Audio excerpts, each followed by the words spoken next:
Hello everybody. I want to talk a little bit about our hands and the rein contact in the trot and in the canter today. And just to review in general hand position and how you best can hold your rein so that you can make a really nice elastic contact with your horse.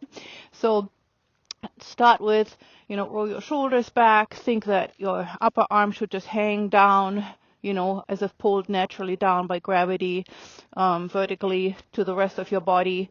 And then you want to, pick up your reins, hold them in a way that your lower arm and your thumb, and ideally the rein make one line towards the horse's mouth, which is not always, possible and realistic, but that is in theory how when a horse is in a working frame and in front of your leg or on the aids or on the bit, that's what it should look like, right? One thing to keep in mind too is when you hold your reins is a lot of people ride with kind of open fingers like this. It's not very helpful for the horse because basically the horse, I know it comes from the human thinking of, wanting to be light with the reins, but the horse doesn't perceive it that way. The horse is constantly looking for, where are you? Where are you? And you're like, I think I'm here. And the horse is like, oh, are you there? Are you not there? So back and forth, where, ideally you want sort of a little bit of like a 50-50 feel back and forth between what the horse is taking from your hands in terms of rein contact and feel and weight, and what you're taking back, so that it's a very elastic but very even connection that you're creating, right? So you're holding your hands like this. From here, I always say from your attached elbows to your rib cage, you can almost operate a little bit as if your lower arms are cranes, so or arms of a crane. That what I mean by that is that you can lower your hands, you can bring them up, you can open to one side or the other, or you can do a lot of things, but try to avoid to have independent arm movements because that unsettles the horse's sense of your whole overall cabinet weight that you're wanting to create whenever you're riding, right? So here we are, we're holding the reins, and in the walk, I already went over that, what you can do in the walk with your hands to support your horse's motion effectively and kindly. But in the trot, the horse's head moves very little other than through what it is, doing through the suspension phase and the, push off phase in the 2-beat of the trot. And so you're basically wanting to imagine that your hands should stay fairly, even, parallel to the ground. Imagine you're holding a silver tray between both of your hands, and on top of it is a drink of your choice, maybe champagne, it may be something else, or whatever it could be. But imagine you have something that is stays and keeps your hands immobilized, visually at least, while the rest of your body absorbs the motion of the horse, right?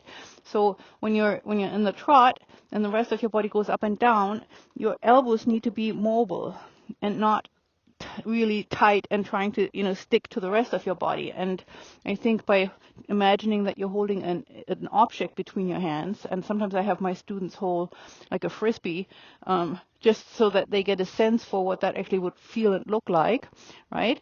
And so if I have him, and I'm just going to put him a little bit into the working frame, making my hands a little bit lower. If I have him here,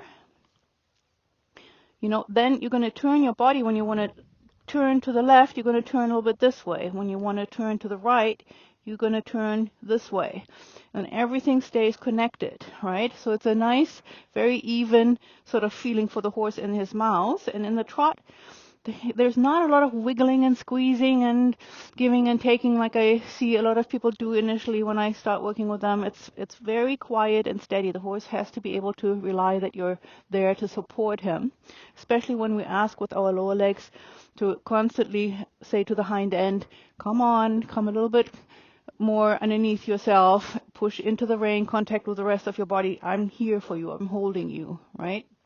And then in the canter, it's a little different because you're in a 3-beat and you're absorbing again that wave motion that the horse is creating as you're moving in that gait with him. And I always say again, very quiet hands really most of the time.